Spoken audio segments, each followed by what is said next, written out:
Scotland against Argentina this weekend, folks, from Murrayfield. Big game between two sides relatively close in the world rankings, 8th and 6th. And with the World Cup draw not too far away, Argentina are looking to lock up a top 6 spot, which would make them a top level seed at the next World Cup. The top 6 teams will be the top 6 seeds.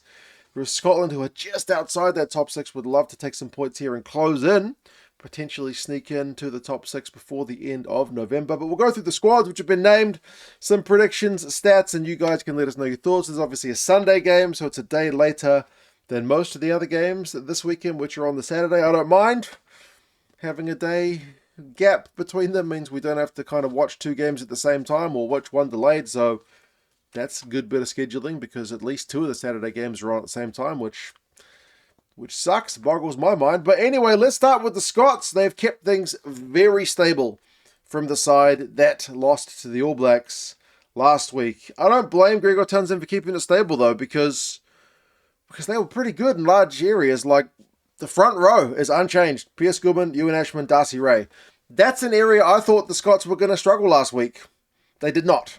They fronted up really well. So I have faith in them to do another good job against the Pumas. I would generally rate the All Blacks scrum as better than the Pumas one. So if the Scots can perform at the same level as they did last week, they should do well in that area. Cummings and Gilchrist, again, no changes there in the second row. And then Gregor Brown, Rory Hutchinson, and Jack Dempsey in the back row. Darge is the only change to the starting 15, getting promoted from the bench. You know, he's going to make tackles. He's going to hit rucks. He's going to do all that kind of busy number 7 work rate back row stuff that he is known for. Gregor Brown was a real tackle machine last week. Won a few lineouts too. Someone needs to tell me how tall this guy is, because I've got 5 different websites that say 5 different things about his height. He's either 190, 191, 6'4", which is about 193, 196, or 198. How tall is Gregor Brown? That's anywhere between like Ardie Savia and like the same height as some of the Scottish locks. Is he somewhere in between? I don't know. He's pretty tall, I feel. I mean, 190 is pretty tall, but 198 is getting massive. So where is Gregor Brown at? Someone tell me. He'll continue to tackle and win lineouts, though, however tall he is. Jack Dempsey was also big on the ball carry last week, so we expect to see more from him in that regard. 9-10 combo, likewise unchanged, Ben White and Finn Russell. I'm still kind of keen to see Jamie Dobie get a crack at a bigger team, like we saw him do it against the US, and we've seen him do it in a few games. He obviously came off the bench last week, but still the bench role for Dobie for this one. And the midfield is still Tuipulotu and Hutchinson. Sione was the captain last week. He was big on the ball carry as well, made a heap of tackles, but I feel like he didn't get the penetration of the All Blacks line that they might have liked, because, you know, Tuipulotu is a really dangerous ball carrier, good at drawing in tacklers, getting the ball away, busting tackles of his own, but we didn't really see that last week. He was certainly busy, but didn't get the effect that I feel like he would have liked. Kyle Steyn and Darcy Graham continue on the wings. It's Darcy's 50th cap, so congrats to him. That's a big achievement. And Kyle Steyn still edges out Duhan, who is on the bench for this one, though. So Scotland have reverted to a 5-3 rather than the extra forward. Maybe that's just kind of where the teams are at. Maybe there's a little bit more danger in the Argentinian backline than just needing to front up front.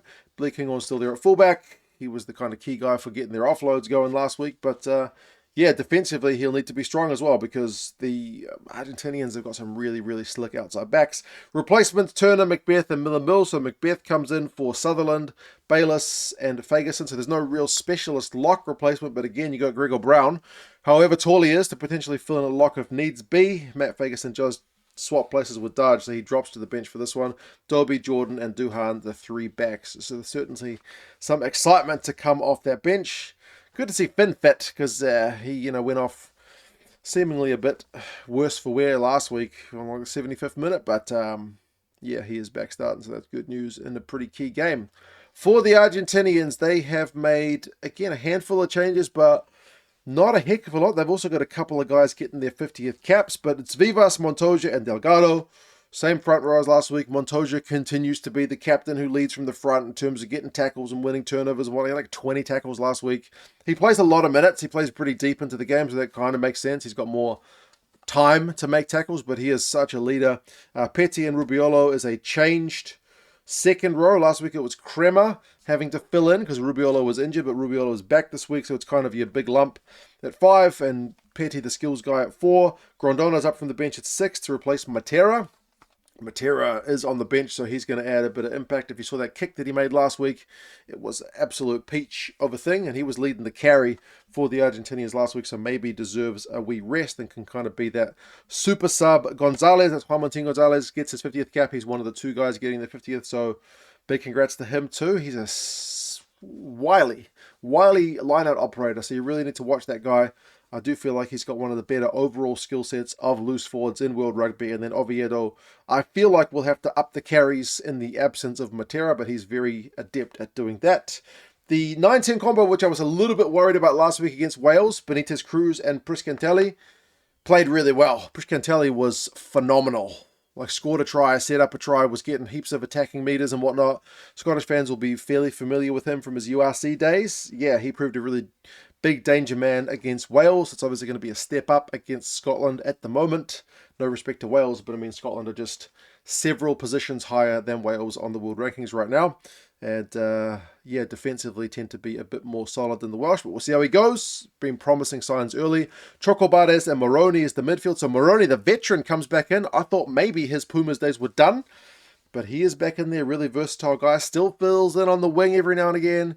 He's in the midfield, 12 or 13, so he's back. Iskro, the 7's star, is there on the right, replaces Delgui, and then Malia is the other guy getting his 50th cap, and he is at 15 for this one, replacing Santi Carreras, who drops to the bench, and he was having some really kind of clutch moments himself last week. So it's a little bit more pressure on Priscantelli because they kind of had the dual playmakers thing going last week, whereas Malia, like, he's a really great player, but less of the kind of playmaking 15, more like a traditional 15, I feel. Ruiz, Gajo, and Marchetti, that's the front row replacement, so Marchetti comes in. Efren Elias is there as the lock replacement, so he's also a new addition to the side.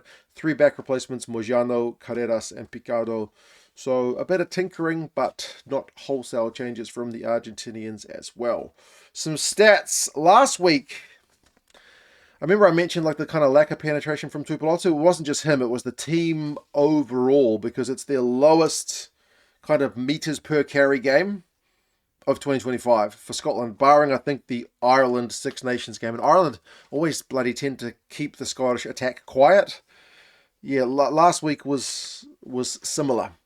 The Scottish attackers struggled to get meterage per carry. So they'll need to improve that. They only scored 2 tries, which is unusual for the Scottish side, which has usually got really, really nice attacking numbers. Interestingly, fewer kicks, and both sides, like the All Blacks and Scots, really both opted for fewer kicks generally. It was a really low kicking game.